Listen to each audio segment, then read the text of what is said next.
지금 에베소에서 계속해서 사도 바울은 뭐 말씀 사역 또 하나님께서 주신 권능으로 말미암은 능력을 일으키는 일들이 이제 앞부분에 있었던 겁니다. 그래서 결국은 뭐 말씀을 사역, 뭐 두란노의 서원에서 뭐 가르쳤던, 뭐 기적을 일으켰던 결국은 뭐가 드러났냐면은 20절에 얘기하는 것처럼 이와 같이 주의 말씀이 힘이 있어 흥왕하여 세력을 얻으니라.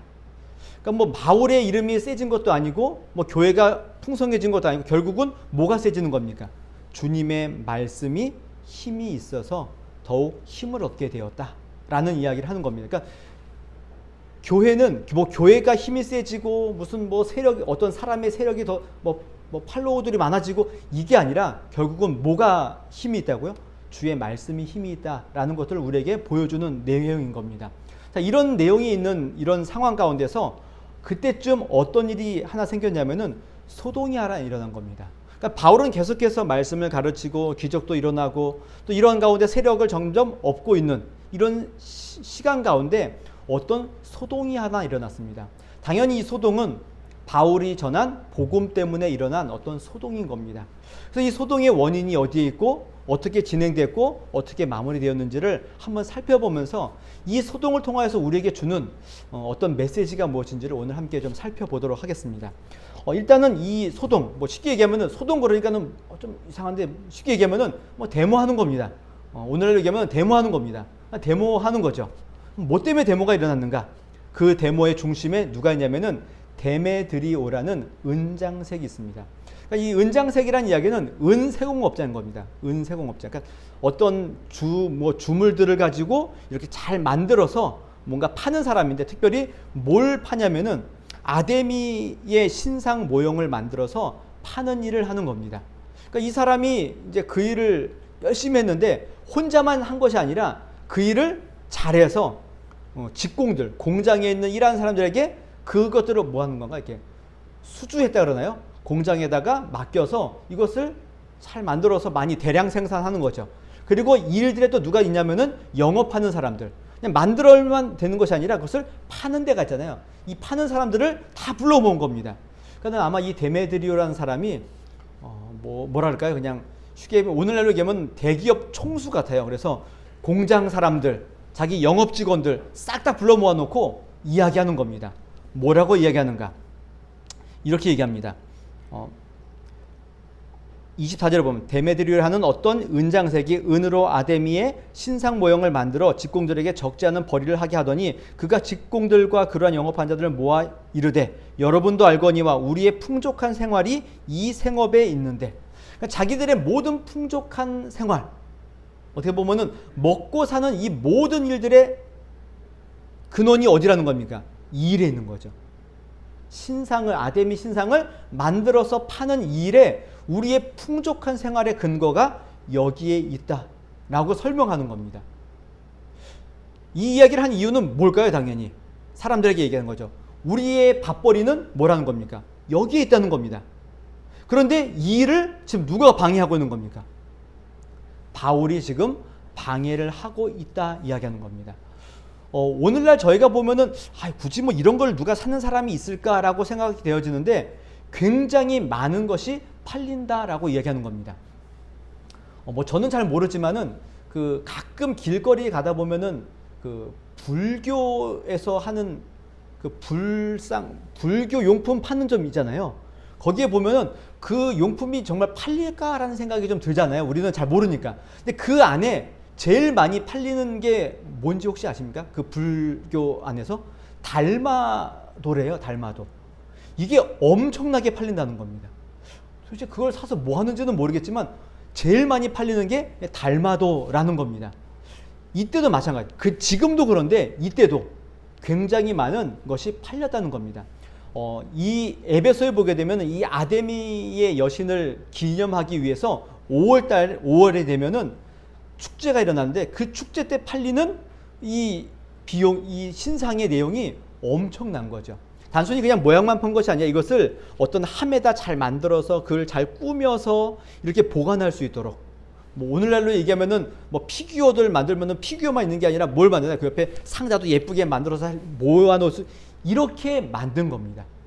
그 일에 이들의 큰 생업이 있는 거죠. 조금 재밌는 이야기긴 하지만은 제가 예전에 어렸을 때 봤던 영화 가운데 슈퍼맨이라는 영화가 있습니다. 보셨나요?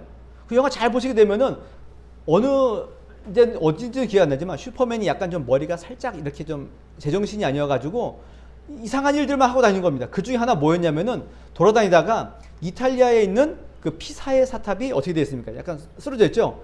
근데 그거를 하겠다고 슈퍼맨이 똑바로 세운 겁니다.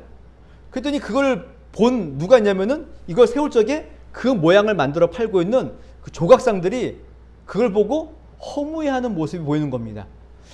그러고 있다가 한참 지나다가 슈퍼맨이 다시 제정이 돌아와서 자기가 그동안 잘못했던 것들을 다 원상복귀시키는데 뭣도 하는 겁니까? 그 피사의 사탑도 다시 기울이는 겁니다. 그랬더니 그 조각상이 그걸 보고 뭐 하냐면은 깨뜨려 버리는 거, 화가 나서. 아니 기껏 바꿔놨더니 또 바꾸고 넘어가서 깨뜨리는 일들이 있는 겁니다. 지금 데메드리오와 그 사람들이 지금 그 모양인 겁니다. 지금 내가 이걸로 인하여서 지금 잘 먹고 잘 살고 풍족한 생활을 하고 있는데 지금 바울이라는 사람이 등장해가지고 자기들의 생업을 흔드는 겁니다. 거기에 처음에는 두고 봤는데 점점 이게 안 될 것처럼 보이는 겁니다. 그래서 자기의 사람들을 다 불러 모아서 지금 바울을 몰아내기 위해서 또 그들의 전하는 복음의 내용들을 잘 뒤집어 엎기 위해서 지금 함께 모여서 지금 수를 내고 있는 겁니다. 그리고는 이 데메드리오가 이렇게 얘기를 하죠. 자, 바울이 우리의 생업을 지금 위협하고 있다. 뭐라고 위협했는가? 여기 보면은 26절에 보면 후반부에 보면은 수많은 사람을 권유하여 말하되, 권유했다. 바울이 권유한 겁니다. 근데 권유라는 이 단어가 사실은 권유라면은 뭔가 좀 설득하는 것처럼 보이지만 실제로는 속였다라는 말인 겁니다. 바울이 우리를 속여서 헛된 말로 우리를 유혹했다. 뭐라고 유혹했는가? 사람의 손으로 만든 것들은 신이 아니라. 자, 이게 지금 헛된 이야기인 겁니까? 아니면은 진리입니까? 진리죠. 근데 진리를 이야기했음에도 불구하고 이 사람들은 자기들의 생업과 문제가 부닥쳤기 때문에 진리의 내용을 버려버리고 그것을 진리를 뭐로 얘기한다고요? 헛된 이야기다라고, 우리를 속이는 말이다라고 그들에게 이야기를 한 겁니다. 그리고는 이야기하죠. 뭐라고 얘기하면은, 자, 바울이 이런 얘기로 우리를 속였다. 그래서 결과는 뭐냐? 결과는 뭐여야 되나요? 우리의 생업이 지금 위태롭다. 이렇게 얘기를 해야 되는데 그 이야기는 쏙 빠지고 뭘로 얘기하는 겁니까? 여기 27절에 보면은 우리의 영업이 천하여질 위험이 있다. 그러니까 우리의 소득이 감소한다가 아니라 우리가 하는 일이 굉장히 좋고 위대하고 자랑스러운 일이었는데 이제는 자기들이 만드는 이게 신이 아니라 뭐라고요? 아무것도 아닌 게 된 거죠. 우리의 하는 일들이, 우리의 직업이 천하여진다. 이게 첫 번째 얘기인 겁니다. 두 번째로는 아데미의 신전도 무시당한다. 우리가 섬기는, 우리가 그렇게 높였던 아데미의 신전도 무시당한다. 마지막으로는 그 아데미의 위엄이 떨어진다. 이 모임의 목적은 원래 뭐였죠? 우리의 이익이 감소하기 때문에 모였는데 명분은 뭡니까? 우리의 직업이 천하여지고 아데미의 신전이 무시당하고 있고 그 아데미라는 신이 위엄이 떨어진다. 그러니까 경제적인 이유 때문에 모였는데 요거는 쏙 빠지고 뭐만 남은 겁니까 지금? 자기들의 어떤 정체성, 어떤 종교적인 위엄 굉장히 멋있게 포장되어져 나온 겁니다. 자, 이런 얘기를 들은 사람들이 들어보니 어떻습니까? 맞는 이야기잖아요. 그래서 뭘 하기 시작하는 겁니까? 분노하여서 거리를 행진하게 되는 거죠. 근데 이들만 행진한 것이 아니라 그 얘기를 듣고 많은 사람들이 함께 모이게 된 겁니다. 그래서 여기 본문에 보면 28절 29절에 보면 이렇게 되어 있습니다. 그들이 이 말을 듣고 분노가 가득하여 외쳐 이르되 크다 에베소 사람의 아데미여 하니 온 시내가 요란하여 바울과 같이 다니는 마게도냐 사람 가이오와 아리스다고를 붙들어 일제히 연극장으로 달려 들어가는지라. 자, 큰 소리로 에베소 사람의 아데미여. 그러니까 사람들이 그 얘기를 들으니 무슨 생각이 들었을까요? 잘은 모르겠지만 또 무슨 뭐 축제하나? 무슨 일이 있나라고 생각해서 막 모여드는 겁니다. 함께 모여서 어디로 모였다고요? 연극장으로 갔고 거기에 누구를 붙잡습니까? 가이오와 아리스다고. 바울을 따라다녔던 사람들이기 때문에 이들을 뭐로 본 겁니까? 변절자들처럼 보여서 그들을 잡아다가 연극장에 집어넣고 큰 항의를 하기 시작한 겁니다. 이들이 너무 화가 나서 막 외치는 겁니다. 여기에 대해서 바울이 그 이야기를 듣고 자기들 어떻게 보면 잡혀간 형제들을 구하기 위해서 자기 들어가려고 하는데 사람들이, 친구들과 제자들이 말리죠. 들어가지 못했죠.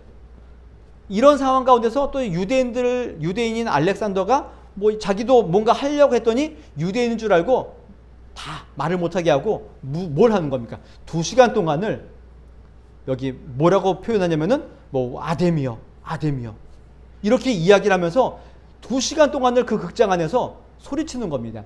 우리는 보통 극장을 했더니 그냥 뭐 우리가 생각하는 뭐 CGV 이런 극장 생각하는데 그렇지 않고요.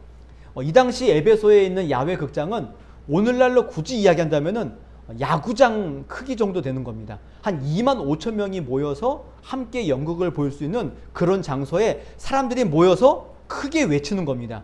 이게 어땠을까요? 분위기가 엄청났겠죠. 야구장 한번 가보시면은 응원하면 어떻습니까? 막 울리죠. 막 엄청 울립니다. 이 정도 되는데 그냥 단순히 응원이 아니라 지금 화나고 분노하고 성난 군중들이 외쳤다면은 굉장한 큰 위협이 있을 수 있다라는 겁니다. 이들이 지금 성내고 분노하여서 아데미어라고 외치면서 바울과 그 사람들을 지금 해코지 하려고 하는 그런 모습이 보여지는 겁니다. 자, 이런 상황에서 누가 등장하냐면은 서기장이 등장합니다. 서기장. 서기장은 그냥 굳이 오늘날로 얘기한다면은 그냥 행정 공무원인 겁니다. 행정 공무원. 어떤 관리죠. 어느 정도 위치의 관리인지 모르지만 그 관리가 와서 그들을 잠잠하게 하는 겁니다. 분노를 잠재우는 겁니다. 근데 뭐라고 그들을 이렇게 분노를 잠재우냐면은 몇 가지 이야기를 합니다. 첫 번째로는 너희들의 신전의 물건을 도둑질하지도 않고 또 여신을 비방한 내용이 없는 사람들을 너희들이 지금 잡아왔다는 겁니다. 지금 극장으로 잡아온 거거든요. 2사람을. 근데 이 사람이 무슨 도둑질을 하거나 무슨 누구를 뭐 비방하거나 그러니까 뭐 강도한 거 도둑질도 아니고 뭐 무고죄도 아니고 뭐 인격 모독도 아니고 어떤 죄목이 없는 너희들이 지금 잡아왔다. 첫 번째 얘기하는 거죠. 지금 이 사람들은 지금 성나서 자기들이 지금 왜 왔는지도 모르고 와서 지금 그냥 막 소리만 지르고 있는 겁니다. 이때 서기장이 이야기하는 거죠. 너희들은 죄 없는 사람을 잡아왔다. 증거도 없이 잡아왔다. 이게 첫 번째입니다. 두 번째로는 혹시 그들에게 무슨 불법적인 이야기가 있다면은 재판을 하면 되고 안 되면은 그 행정기관에 소송을 하면 되지 않느냐 이겁니다. 그리고 마지막으로는 지금 이 소송은 책망받을 위험이 있다. 그리고는 불법 집회다. 그리고 이 불법 집회에 대해서 내가 보고할 자료와 근거가 없다. 이 집회에 왜 모였는지에 대해서 내가 뭔가 이야기를 해야 되는데 근거가 하나도 없다. 이야기합니다. 근데 사람들이 들으니까 어떻습니까? 맞는 이야기거든요. 사실 왜 왔는지도 모르고 와서 소리만 지르고 있었는데 이 서기장이 와서 죄 없는 사람을 잡아왔다. 뭔가 문제가 있으면은 재판하고 소송해라. 행정 시청에다가 민원 넣어라. 이겁니다. 그리고는 이 일을 보니 책망받을 일이 많고 위험이 많고 불법 집회 같다. 그렇게 얘기했던 사람들이 맞는 이야기여서 다들 흥분을 가라앉히고 각자 흩어지고 돌아갔다. 라고 보여준 내용이 오늘 본문의 내용인 겁니다.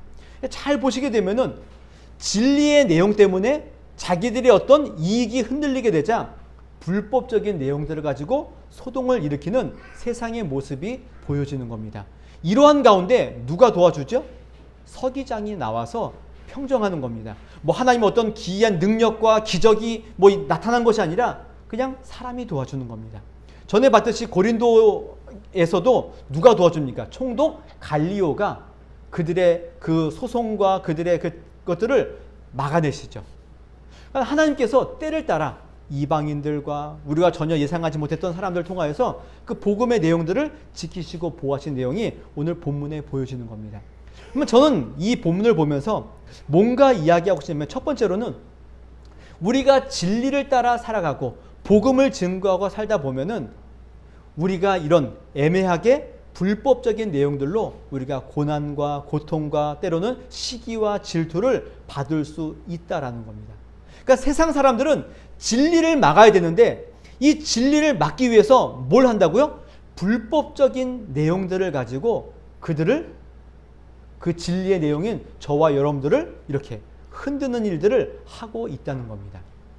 여러분들 보셨는지 모르겠지만 예전에 그 동성애 문제를 가지고 동성애 문제 이제 차별금지법이 제가 정확히 기억나는데 이렇게 토론을 한 내용이 있습니다. 그래서 찬성하는 쪽에서는 누가 나왔냐면은 전 그 국회의원인 금태섭, 이게 실명을 거론해도 되나 모르겠네요.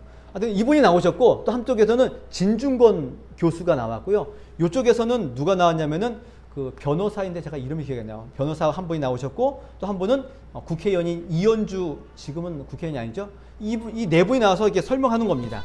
근데 모르겠습니다. 제가 동성애를 반대하기 때문에 그런지 모르겠는데 찬성하시는 입장이 너무 논리가 빈약한 겁니다. 이 의원은 맨날 뭐 얘기하면은 왼손잡이. 이게 왼손잡이인 겁니다. 동성애는 뭐라고요? 왼손잡이인 겁니다. 이렇게 가버리는 겁니다. 그리고 진중권 씨는 말도 안 되는 이야기로 논리를 펴고 있고, 이게 세상이 우리에게를 향한 내용이 여기에 있는 겁니다. 교회가 지금 욕먹고 내용을 잘 들어보시게 되면은 진짜 욕 얻어 먹을 만한 일들도 있지만은 또 한편으로 보면은 말도 안 되는 이야기를 가지고 우리를 끌어내리는 겁니다. 이게 세상이라는 겁니다. 자기들은 지혜로운 것처럼 보이지만은 절대 지혜가 아닌 어리석고 말도 안 되는 무지한 내용들을 가지고 우리들을 흔들고 있다는 것들을 먼저 기억을 하셔야 되는 겁니다. 이게 세상인 겁니다. 우리 교회가 어리석고 믿는 자들이 어리석고 자기들이 지혜로운 것처럼 보이지만은 실제로 누가 어리석다고요? 그들이 바로 어리석은 자들이다 라는 것들을 우리에게 보여주는 내용인 겁니다. 진리의 내용인 사람이 손으로 만든 것은 신이 아니다. 누가 봐도 맞는 얘기 아닙니까? 성경이 아니고서도 어떻게 신이 사람의 손으로 만들어지냐는 거죠. 말이 안 되지 않습니까? 근데 그것이 맞다라고 이야기하고 그들은 지금 소동을 일으키고 불법 집회를 일으키고 있는 모습이 보여지는 겁니다. 그들은 어리석습니다. 그러나 자기들은 지혜로운 줄 알고 있다는 겁니다. 그래서 에베소서 4장에 보면은 이런 표현이 있습니다. 그러므로 내가 이것을 말하여 주 안에서 증언하노니 이제부터 너희는 이방인이 그 마음에 허망한 것으로 행함같이 행하지 말라. 자, 우리에게 얘기하죠. 교회에게 얘기하죠. 너희들은 이제부터 이방인이 그 마음에 허망한 것을 행함같이 행하지 말라는 겁니다. 이방인들의 특징이 뭐라고요? 허망하다입니다. 허망하다. 그럼 허망은 뭡니까? 기대와 달리 보람 없이 보람이 없고 허무하다. 말이 되게 어렵죠. 제가 단어를 찾아봤더니 허망이 뜻이 뭐라고요? 기대와 달리 보람이 없고 허무하다. 더 이해가 안 되는 걸로 단어를 표현하고 있는데 쉽게 얘기하면 이런 겁니다. 목표가 없이 어떤 목표가 없이 관역이 없이 활을 쏘는 것과 같은 내용이 허망하다는 겁니다. 자, 관역이 있어야지만 활을 쏘는 게 뭔가 의미가 있는데 관역도 없고 목표도 없는데 그냥 허공에다가 활을 막 쏘는 겁니다. 이보다 더 헛된 일이 어디에 있냐라는 거죠. 이방인들의 삶이 이렇다는 겁니다. 목표와 목적이 없이 그 일들을 살아가는 겁니다. 그래서 사람들은 계속 내가 왜 사는지를 모르고 사는 겁니다. 거기에 그런 사람들의 삶 가운데 기름을 붙인 게 뭐냐면 진화론이죠. 사람은 어떻게 생겨났다고요? 우연히. 이 세상은 어떻게 생겨났다고요? 우연인 겁니다. 그러니 우리의 삶도 그냥 우연히 지나가는 삶처럼 사는 겁니다. 그러니 목표가 없고 목적이 없고 결국은 뭐 하는 겁니까? 허무하게 살고 그 허무함을 달래기 위해서 쾌락과 이런 곳으로 빠지게 되어져 있는 겁니다. 그럼 믿는 자도 어떻습니까? 목표가 있죠. 하나님이 우리를 향한 목적이 있고 우리를 향한 계획이 있음을 알기 때문에 우리는 어떻게 사는 겁니까? 열심히 사는 거죠. 열심히 사는 겁니다. 이 세상 사람들은 내일 잘 먹고 잘 살기 위해 오늘을 삽니다. 그럼 우리는 어떤가요? 내일이 확보되어 있기 때문에 오늘을 사는 겁니다. 같은 내일을 위해 살지만은 뭔가 다릅니다. 내일이 불분명하기 때문에 오늘을 사는 겁니다. 이게 세상 사람들이라고요. 그럼 우리는 내일이 확실하기 때문에 오늘을 힘있게 사는 겁니다. 이게 다르죠. 이게 지혜가 있고 지혜가 없는 자들의 삶의 모습인 겁니다. 허망한 자들의 삶이 이렇다라는 겁니다. 자, 에베소서에 보면 또 이렇게 되어 있습니다. 그들처럼 허망한 것처럼 행함같이 행하지 말라. 그들의 총명이 어두워지고 그들 가운데 있는 무지함과 그들의 마음이 굳어짐으로 말미암아 하나님의 생명에서 떠나 있도다. 그들이 감각 없는 자가 되어 자신을 방탕과 방임하여 모든 더러운 것을 욕심으로 행하되 오직 너희는 그리스도를 그같이 배우지 아니하였느니라. 그들의 삶이 허망하기 때문에 뭐 한다고요? 감각 없는 자가 되어서 방탕과 방임에 그들의 더러운 것을 욕심으로 행하는 자들이 되고 있다라는 겁니다. 지혜가 없으면 허망하면 방탕하고 방임하여서 더러운 것에 욕심으로 우리를 행할 수밖에 없다라는 겁니다. 목적이 없는 인생의 허망함이 바로 여기에 있는 겁니다. 한번 잘 생각해 보십시오. 주변에 있는 많은 사람들 한번 보십시오. 굉장히 허망하다라고 얘기합니다. 특별히 누가 제일 많이 허망하냐면은 이제 인생을 조금 살아가셨던 50대, 60대의 남성분들이 그렇게 많이 허망한 마음을 가지고 있다는 겁니다. 왜 그러냐면은 정말 한평생 열심히 사셨죠. 공부하고 대학 다니고 직장생활 열심히 했는데 지금 살아온 날을 뒤돌아봤더니 남은 게 있습니까 없습니까? 없는 것처럼 보인다는 겁니다. 가족하고의 관계도 별로고 내가 가지고 있는 통장의 잔고도 별로고 그러니 뭐 하는 겁니까? 도대체 나는 뭘 위해 살았지? 이렇게 허망한 일들이 많다라고 얘기한다는 겁니다. 그럼 남자분만의 이야기가 아니죠. 여자분들도 마찬가지인 겁니다.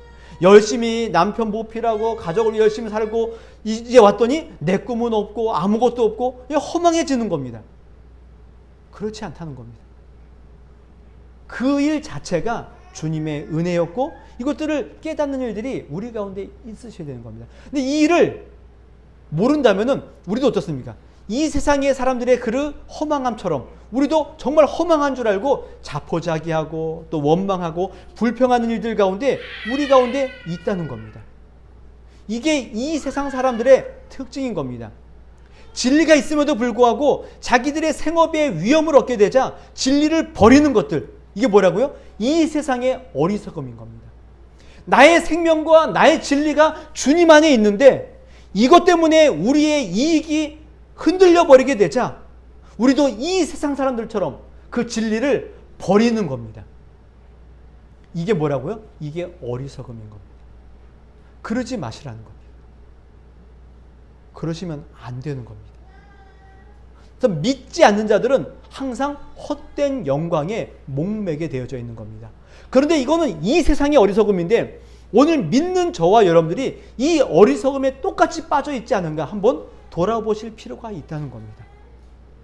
내가 왜 살아갔는지, 왜 교회 와서 예배하는지, 왜 내가 이 직장에서 열심히 일을 해야 되는지, 왜 저 직장 상사와 내가 같이 일을 해야 되는지 우리는 이렇게 그들과 똑같이 허망한 자리에 있을 수 있다라는 겁니다. 여러분 좀 다른 이야기긴 하지만은 그 연예인들 보시게 되면은 제일 뭐랄까요?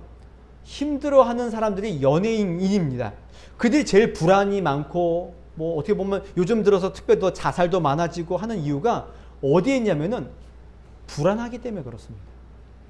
자기들의 삶이 불안하기 때문에 그렇습니다. 왜 불안한가요? 연예인들이.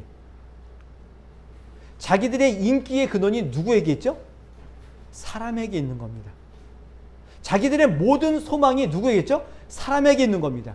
그렇기 때문에 그 사람이 어떻습니까? 변덕스럽죠. 언제 변할지 모르죠. 그러니 불안할 수밖에 없는 겁니다. 그런데 믿는 저와 여러분들은 우리의 소망과 우리의 삶의 근원이 어디에 있죠? 주님께 있는 겁니다. 그분은 변하십니까? 안 변하십니까? 변하지 않죠. 그러니 흔들림이 없는 겁니다. 그런데 그런 흔들림이 없는 저와 여러분들 가운데 우리도 무지하고 때로는 이 세상의 가치를 우리도 받아서 그들과 똑같이 반석이신 그리스도 위에 있음에도 불구하고 우리의 삶의 근원과 우리의 소망의 근원이 이 세상이 되어서 우리도 불안하고 흔들리고 초조하고 이런 삶을 우리가 살고 있지 않은가 한번 돌아보셔야 되는 겁니다. 우리는 지혜 있는 자입니다. 우리는 어리석은 자들이 아니라 지혜 있는 자들입니다. 확실한 진리와 확실한 은혜가 우리 가운데 확보되어져 있는 사람들인 겁니다. 그런데 왜 자꾸 지혜 없는 자들처럼 이 세상 사람들처럼 허망한 자리로 자꾸 빠져들어가고 있느냐라는 겁니다.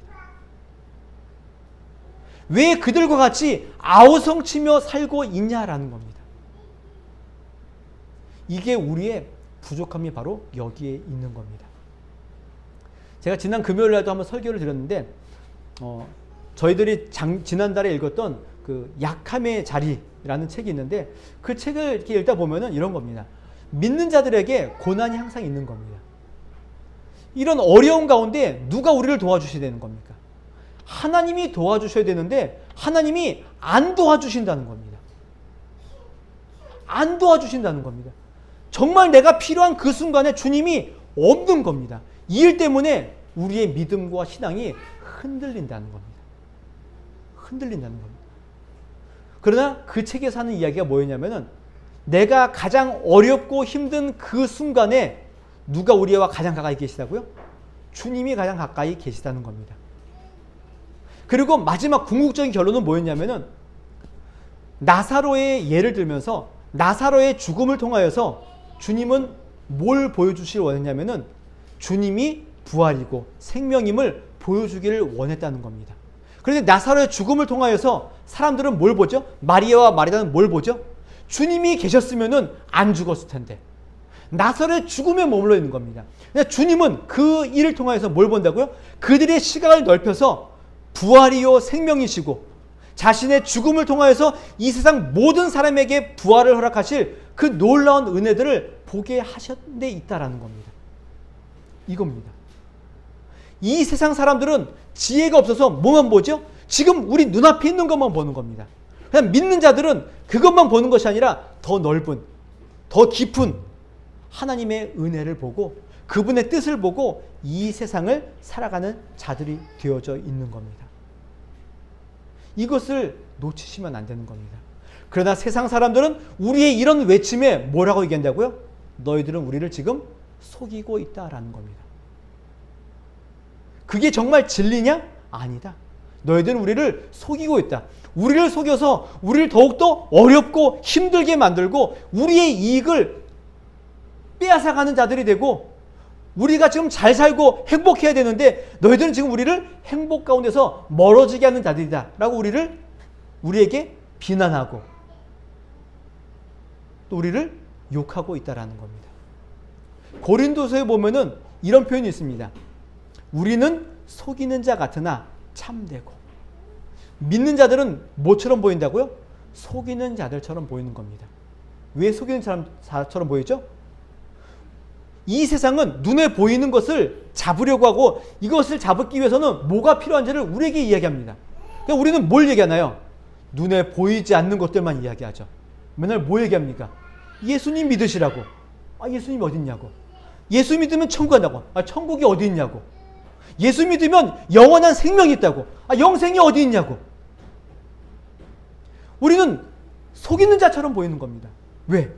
눈에 보이지 않는 것들만 이야기하기 때문에 그렇습니다. 그러나 실제는 어떻다고요? 참된 것을 이야기하는 겁니다. 바울은 참된 것을 얘기합니다. 그러나 그들은 속이는 자라고 바울을 비난하는 겁니다. 우리는 그런 자들인 겁니다. 그런데 우리도 똑같이 세상 사람들처럼 보이는 것에 우리가 목매고 있지 않은가 한번 돌아보십시오. 우리는 보이지 않는 것들을 참된 것으로 믿고 사는 자들인 겁니다. 베드로전서 1장에 보면은 이런 표현이 있습니다. 우리 주 예수 그리스도의 아버지 하나님을 찬송하리로다. 그의 많으신 긍휼대로 예수 그리스도를 죽은 자 가운데서 부활하게 하심으로 말미암아 우리를 거듭나게 하사 산 소망이 있게 하시며 썩지 않고 더럽지 않고 쇠하지 아니하는 유업을 있게 하시나니 곧 너희를 위하여 하늘에 간직하신 것이라. 우리의 유업은 뭐라고요? 더럽지 않고 썩지 않고 쇠하지 않는 것입니다. 바울은 이것을 복음으로 우리에게 증거하고 있고 우리는 그것을 받고 있는 자들인 겁니다. 그런데 썩지 않고 쇠하지 않고 더럽지 않은 유업을 받은 자들인데 우리는 자꾸 뭘 위해 산다고요? 썩고 더럽고 쇠하는 유업을 위해 살고 있지 않은가 돌아보십시오. 우리는 어리석은 자들이 아니라 지혜로운 자들입니다. 지혜로운 자들이기에 썩지 않고 더럽지 않고 쇠하지 않은 유업인 복음의 내용, 진리와 생명의 내용을 우리가 잘 붙들고 진리 안에서 기뻐하는 성도가 되시기를 바랍니다. 헛된 영광 앞에, 소동 앞에 흔들리지 마시고 주 예수 그리스도를 따라가면서 주 예수 그리스도를 안에서 자라가시는 귀한 성도들이 되시기를, 그런 지혜로운 자가 되시기를 주님의 이름으로 부탁을 드리겠습니다.